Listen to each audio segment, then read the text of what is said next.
ఇప్పుడు దొంగలు దొంగల గురించి చెప్తా. చెప్పి తీరాలే. అప్పుడప్పుడు వాళ్ళ గురించి కూడా చెప్తే మీరు కూడా జాగ్రత్త పడతారు. అంతేనే కాదా పారి మరి మన ముచ్చట్లకు. ఇప్పుడు ఎసొంటి దొంగలు వచ్చిర్రు, వచ్చి ఏం చేసిర్రు, ఏంది కథ అరుచుకుందాం గాని. ఈ దొంగలు పాడుగాను గిట్ల మోపేరేందుల్లా రాష్ట్రాన్ని దోసుకునే దొంగలు సాల్తలేరనా ఇళ్ళ బడి దోసుకునే దొంగలు ఎక్కువైపోయారు గీ నడువా. ఇగో పాపం గీ అక్కోళ్ళ ఇంట్లో 12 తులాల బంగారం ఎత్తుకపోయారట దొంగలు. వాళ్ళు చేతులు ఇరిగిపోను గోదావరి కన్లో ఉంటారట. వీళ్ళు కొడుకు పానం మంచిగా లేదని హైదరాబాద్ దవాఖానకు పొయ్యి వచ్చేసరికల్లా ఇగో ఇంటినంతా ఇట్లా ఊడ్చి పెట్టిరట. పుండు మీద కారం చల్లినట్టు కాదా. వీళ్ళలో రందిలో ఉంటే దొంగలు బంగారం ఎత్తుకుపోయి ఇంకా బాధ పెట్టిరు.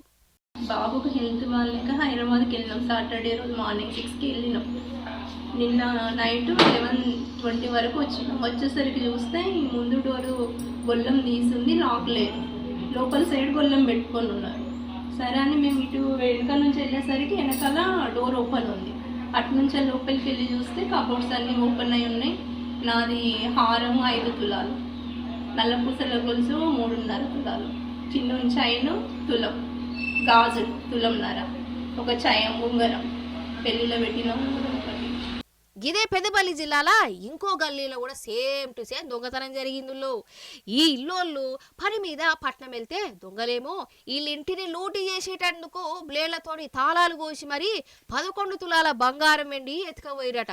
మరి మరి ఈ దొంగలు ఆ దొంగలు ఒక్కలేనా అనేది తెలవాల్సి ఉన్నది అన్నట్టు. ఈ గోదావరికని 1 టౌన్ పోలీసుకు ఒకసారి రా అని చెప్తా. అగ వచ్చిరా, అగో చూడురి గీ ముసుగు వీరుడు ఉన్నాడు కదా, వీడు డిగ్రీ పోరడు.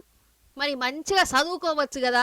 జల్సా జల్సా రాయుడైపోయిందట. బెట్టింగులట, టూర్లట అవసరమా, అప్పుల పాలైపోయిందట. ఇంకేమున్నది, దొంగతనాలకు తెగబడ్డాడు. బంగారం వెండి ఎత్తుకుపోయి అడ్డకి పావు చెరి చొప్పున అమ్ముకున్నాడట. కానీ వీని ఆటలు ఎంతకాలం అని సాగుతాయి.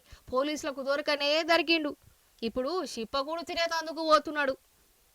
అదేందువల్ల ఈ పెద్దపల్లి జిల్లాలను దొంగలు గుర్తిపట్టినట్టే చేస్తూనే ఉన్నారు కదా.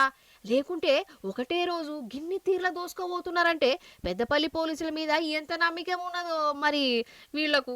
గిట్లనే అనుకుంటుర్రోల్లో జనాలు.